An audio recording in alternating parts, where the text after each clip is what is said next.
Hello guys, nato diri karon sa blind massage sa Kanto PRC.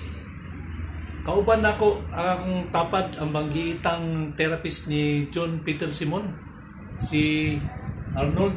Sa imong istorya, Brad? Ako sir, ako itong nag-ilog ng Sir PG. Ako may sulti niya, matinanong lang tapos ilog niya. At least, napay mga gusto nga mga na ito. Guys, tungog nyo ha, matinod-anan nga maghilot. Ikaw Edwin, kini na mild stroke ni si Edwin. Unsa, kamusta yung mga ikaduhang session? Ako lang sir kay sa imong ikaduhang nga hilot sa kuha. Okay ra kayo.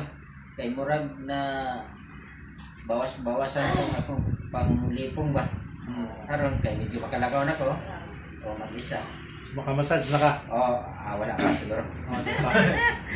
Napay isa guys, kini si Romeo. Ay, apel na ko sir. Oo, talaga, nakariban na ako. Bisag ka na lang na siya. Kasi kasulti mo Romeo. Masulti sir nga. Wapo jud kay ka sir. Sunod siya kita. So guys, mo na kalipay.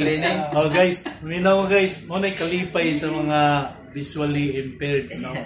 Mabisag dili ka kita, miyong nila sila gwapo.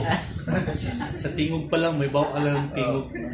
So guys, continue to visit the blind massage diri sa PRC Kimpo Boulevard, Padulong sa Ikulan. In between Padulong SM, Ikulan o Going Terminal. So, pangitaan niyo diri si Arnold, si Edwin, si Romeo, si Arman. Si Arman, mga banggi, sila mga banggi itang manghihita. So, guys, ay lang ginyo ibunda ko puta. Kay Sumbagan mo. BI lang. BI, nakatawa siya lang. BI lang, visually impaired. Thank you for watching guys. God bless everyone.